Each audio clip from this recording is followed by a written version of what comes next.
Rebonjour, deuxième partie de la capsule. Ce que je voulais dire, ça a coupé un peu sec, c'est si jamais on veut faire un effet, on peut également appuyer sur Shift, sélectionner plusieurs pistes, faire bouton droit, gain audio sur plusieurs pistes qui sont identiques. Même chose, on peut glisser des effets sur plusieurs pistes d'un coup pour éviter d'avoir à le faire à chaque fois.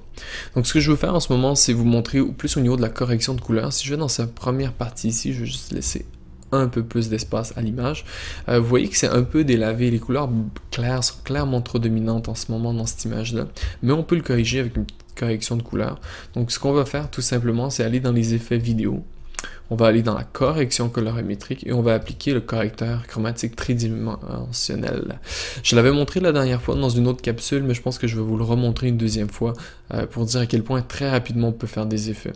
Premièrement, ce que je veux faire, c'est que mes couleurs noires, je voudrais leur redonner un peu de vigueur. C'est qu'en ce moment, ce que j'ai l'impression, c'est si j'augmente l'effet, je l'exacerbe, on dirait que toutes mes couleurs sont un peu désaturées. Moi, je veux qu'au niveau des niveaux d'entrée, ma répartition des couleurs, au fond des couleurs les plus claires, plus foncé au niveau des plus clairs, je voudrais plus le rééquilibrer. J'ai aucun problème au niveau des couleurs claires. Les couleurs claires ici sont pétantes en ce moment. Par contre, si je montre ce que ça donne, c'est que je sature le blanc sans affecter les autres couleurs.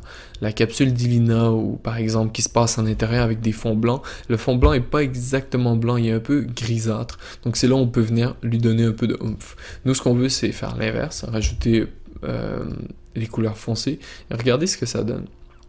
J'y vais peut-être un peu plus exagéré que ce que j'ai de besoin, juste pour que vous le voyez. Regardez, avant, après, avant, après. Et ensuite, si je fais des corrections de couleurs, mes tons foncés en ce moment, je peux pas beaucoup travailler dessus, mais des fois on peut.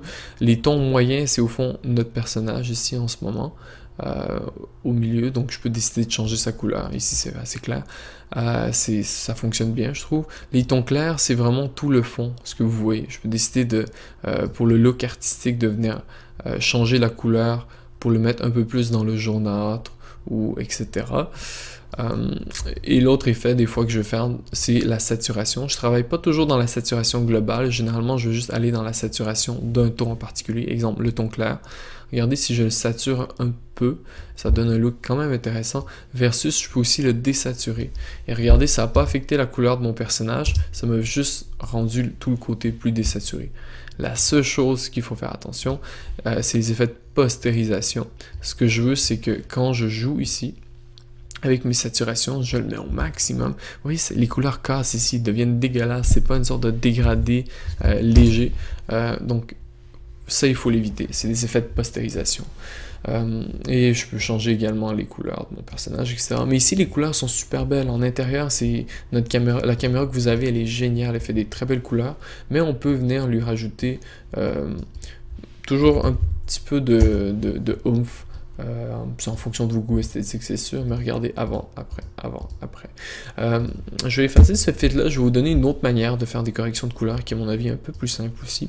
C'est plutôt que faire une correction de couleur sur chaque piste, et ensuite, disons, attendez, je vais annuler, j'ai ma correction de couleur qui est attribuée à elle, et ensuite, si je veux faire la correction de couleur ici, je peux copier, donc CTRL-C, aller là-dessus, CTRL-V, là, vous voyez que, attendez un peu, disons que je la collerai à un endroit plus à propos, comme ici. Je recolle les mêmes filtres, et là, je les ajuste, parce que clairement, ici, les couleurs sont un peu trop saturées, blablabla, blablabla. Ce qui est long, des fois c'est la manière la plus rapide. Je peux également faire bouton de droite, copier le clip, et faire bouton de droite, coller les attributs, ça va me coller uniquement les effets, et des fois je dois faire des petits ajustements, mais des fois aussi on a affaire exactement au même plan. Ce que je peux faire, c'est aller ici, faire calque d'effets, oui, me rajouter un calque d'effets ici. Donc au fond c'est comme une piste vidéo vide avec rien du tout dedans. Je pourrais aller ensuite, exemple, un autre effet que je vais vous montrer qui s'appelle les courbes RVB. C'est une autre manière de travailler les couleurs ici. Donc je suis ici.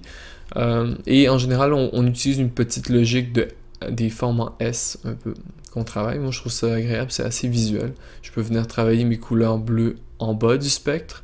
Je peux aussi venir travailler mes couleurs bleues en haut. Disons, moi, j'aimais bien le petit côté en bas ici.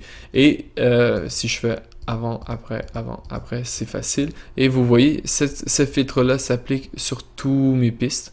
Donc des fois, ce que je voudrais faire, c'est tout simplement couper ici et aller le placer par exemple.